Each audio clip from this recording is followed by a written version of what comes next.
what if the one person who could have cleared Tyler Robinson's name suddenly vanished without a trace? In the aftermath of Charlie Kirk's shocking assassination, prosecutors told us the case was solved.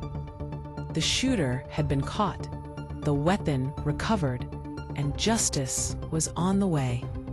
But then, almost quietly, a new shadow appeared over Nebo, Utah. Tyler Robinson's lover. The one person who may have known what really happened on that September afternoon is gone. No goodbye, no warning. Just a trail of digital breadcrumbs and a car abandoned on the edge of the canyon.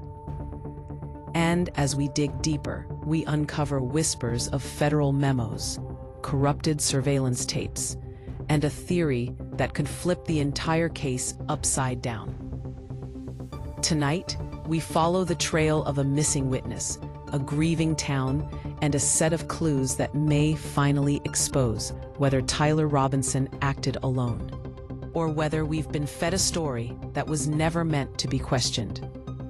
To understand why this disappearance matters, we need to go back to where it all started.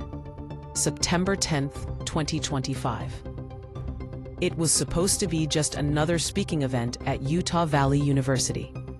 Over 3,000 people filled the auditorium, eager to hear conservative activist Charlie Kirk take the stage. Security was light. No metal detectors, no bag checks. Just another day in a politically charged but open campus environment.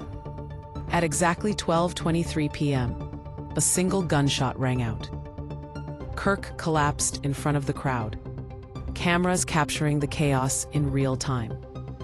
The shot was traced to a nearby building, fired from elevation. Within minutes, the campus went into lockdown.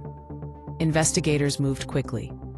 A rifle and a screwdriver were recovered. DNA tied them to a single man, 24-year-old Tyler Robinson. Within hours, prosecutors charged him with aggravated murder, obstruction of justice, and witness tampering. They even pieced together a partially burned note, allegedly in Robinson's handwriting, which read, "I have the opportunity to take out Charlie Kirk, and I will." To the public, it seemed open and shut. The shooter had been caught. The case was closed.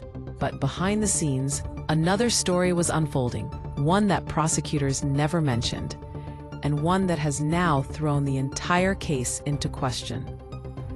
Almost immediately after Robinson's arrest, investigators sought out someone who knew him better than anyone else. His longtime partner, known in the case files only by a first name that we're withholding for safety reasons. This person wasn't just a casual acquaintance. They lived with Robinson, they knew his state of mind, and they exchanged messages with him less than 48 hours before the shooting.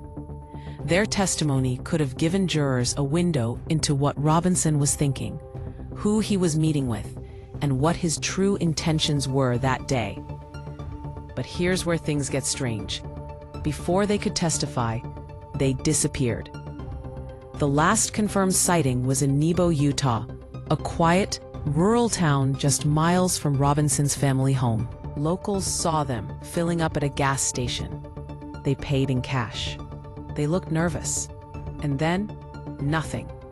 No more phone calls, no social media posts, no confirmed sightings. Their car would later be found abandoned at the edge of Nebo Canyon, purse and keys still inside, like they had simply walked away from their life.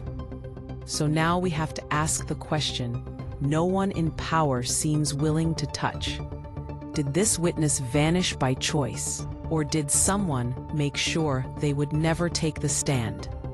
To piece together what really happened to Robinson's partner, we need to follow the evidence, step by step, just like investigators did.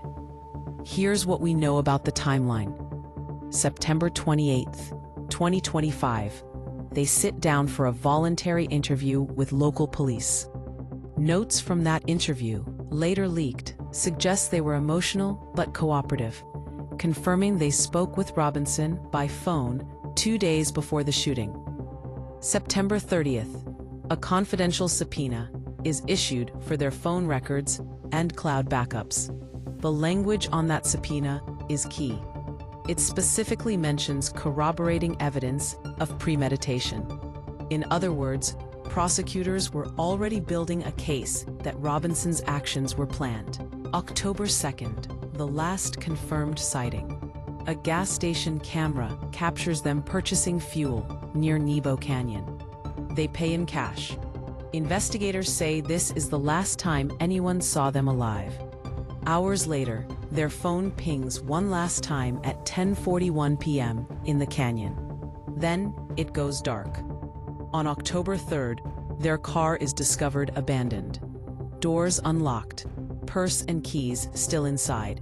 There are no signs of a struggle. Tire tracks indicate another vehicle may have parked beside them before leaving the scene. But that's not all.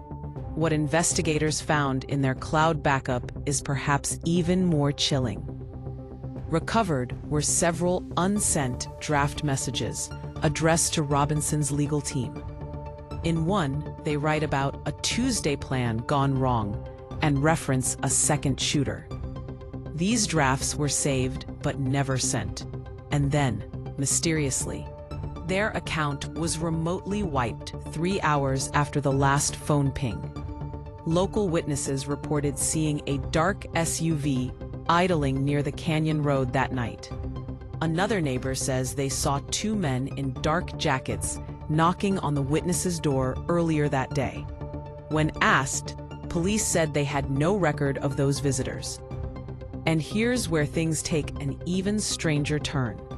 The backlot security footage from the gas station, which might have captured the SUV or additional witnesses, was corrupted. The digital storage failed just hours after detectives requested a copy. One by one, the pieces of this case aren't just going missing, they're being erased. And this is where we need to pause, because stories like this disappear fast. When key witnesses vanish, when phone records are wiped, when security footage just happens to fail, the truth doesn't just get harder to find, it gets buried. If you're watching this right now, you are one of the few people keeping this case alive. Every view, every share, every comment puts pressure on those who want this story forgotten. So if you care about what really happened to Charlie Kirk, to Tyler Robinson, to the partner who may have held the missing piece, hit that subscribe button right now, because if we don't keep digging, no one will. And trust me, what comes next might change the way you see this case forever. So what really happened to Tyler Robinson's lover? There are 3 major theories, and each one points to a very different story. The first theory is the simplest. They ran. Fear, guilt, and the crushing weight of public attention might have driven them into hiding. Their partner is accused of assassinating one of the most polarizing figures in the country. Maybe they wanted no part in the circus, no part in the trial, no part in the media storm. If this is true, their disappearance is an act of self-preservation, not conspiracy. The second theory is darker. It suggests that someone made them disappear. Maybe because they knew too much. Maybe because they were about to reveal something that would challenge the lone shooter narrative. The unsent drafts about a second shooter, the cloud wipe, the SUV in the canyon, all could point to a deliberate effort to silence them before they spoke. The third theory is the most complex. It proposes that a third party, possibly political operatives, private security contractors, or rogue elements, intervened to control the narrative. Not to protect justice, but to protect power. If that's true, then Robinson's partner isn't just missing. They may have been forced into cooperation, relocated, or worse, eliminated. All three theories fit some of the facts, but none of them explain everything. And one of these theories may be far closer to the truth than we think. Now, before we go further, let's deal with the pushback, because trust me, there's plenty. First, critics will say there's no public record of Robinson's partner being threatened or targeted. That's true. There are no official police statements calling this a disappearance, but that doesn't erase the facts we do have. The car left abandoned, the last phone ping in the canyon, the unsent drafts on their cloud account. Just because there's no press conference doesn't mean there's no story. Second, people will argue that this distracts from the mountain of evidence against Robinson. The DNA on the rifle, the texts hinting at premeditation, the rooftop escape video. And yes, those are serious pieces of evidence, but they don't explain why a key figure connected to him vanishes right before trial. Strong evidence against one person doesn't mean we stop asking questions about others. And finally, there's the accusation that even talking about this fuels conspiracy theories. But this isn't about wild speculation. This is about following timelines, matching pings to cameras, comparing leaks to public records, and asking why certain data keeps going missing. Skepticism isn't dangerous. Silence is. We are not here to accuse anyone. We are here to examine the cracks in the official story, the ones that no one seems eager to fill. Because if the truth is simple, it should be able to stand up to scrutiny. At the center of all this, beyond the leaks, the metadata, the theories, is a human being who vanished. Tyler Robinson's lover wasn't just a name on a subpoena. They were someone's child, someone's friend, someone who believed enough in their partner to sit for hours in a police station, answering questions. In the last confirmed image of them, that grainy gas station footage, you can see them standing alone by the pump.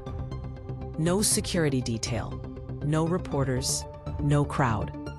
Just a person caught in the storm of one of the most divisive cases in modern political history. And then, silence. No phone calls, no texts, no sign they ever made it home. Their disappearance is not just a line in an investigative report.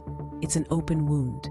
It's the kind of thing that keeps families awake at night, wondering if they'll ever get answers, if they'll ever see justice. Piece end. This case is about more than guilt or innocence. It's about the cost of truth and the lives caught in its crossfire. Piece end. So here we are, a partner gone, a case that feels more like a puzzle with missing pieces than a solved crime. And was this just fear and flight? Or was it something far more chilling? A deliberate silencing of a key voice before it could speak. And if Tyler Robinson's lover held the truth about what happened on that rooftop, then finding them isn't just about solving a mystery. It's about restoring the full story for Charlie Kirk, for Robinson, and for a nation still divided by what happened that day. And here's the question I'll leave you with. If someone wanted this story to disappear, how much of it would we ever truly know? Drop your theories in the comments below.